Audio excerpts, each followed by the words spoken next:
These are devotions for people at a social distance. This morning in my devotions, I was reading in the book of Ruth and was just struck by one particular verse which made me think of another, and I just wanted to focus on that a little bit. At the beginning of the story, of course, there's this woman, Naomi, who loses her husband and her two sons. Tragically, horribly, she loses everyone who is most dear to her, and she ends up. She had left the country. She ends up returning to the country with but one person, and that is Ruth, who is her daughter-in-law, the widow of her son, who is extraordinary. And this is wonderful that she has Ruth with her, and yet who can blame Naomi for feeling bad about everything that she's gone through? Obviously, this has been a horrible, horrible time for her. And when she comes back, her neighbors greet her, and she says to them, "Call me no longer Naomi. Don't call me by my name, Naomi." The name Naomi means pleasant. "Call me Mara," she says. And Mara means bitter. "For the Almighty has dealt bitterly with me. I went away full, but the Lord has brought me back empty." So, this is a choice. And this is what struck me today. We all will deal with tragedy and loss in our lives. Hopefully nothing is quite as tragic as what Naomi had to go through, but we all do deal with very hard times. That's part of life. That's the reality. And when we do, we have a choice. And Naomi has a choice. She can choose to make all of the bad things that have happened to her whole story. In other words, this can become her identity. This can become her identity. And that's where we will run into problems. So when she leaves behind who she has been, Naomi, and she becomes simply bitterness, this becomes her whole identity. She is in a bad place.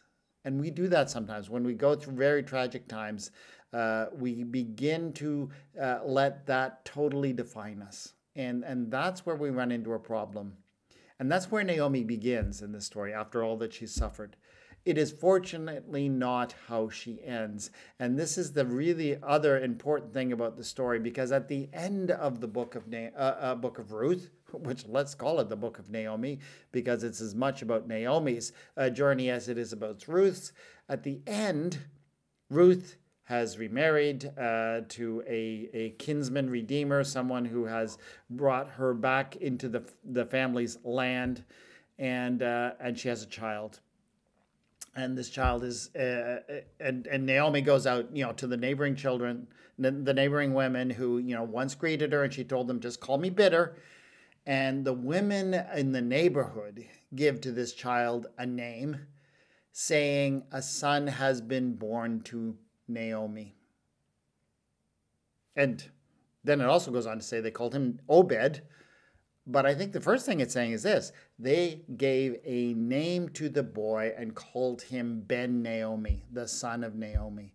In other words, once again, this new naming is about embracing a new identity. And so Naomi has passed through the time of being bitterness, and she has entered into a new phase in her life. And yes, the things that have happened to her, the hope, the redemption, has allowed her to embrace that new opportunity. But she also begins to embrace a new identity for herself. This again is a choice. She could have simply remained in her bitterness. We all can sometimes. I guess the caution of Naomi's story is, do not let the tragedies, the bad things that have happened to you define you. It's easy to do. It is easy to do. But Naomi trusts in God, and it's a fascinating story, but she finds hope and she finds redemption in Obed, in Boaz, her daughter-in-law's new husband. She finds redemption in God and hope, and she's able to embrace a new identity.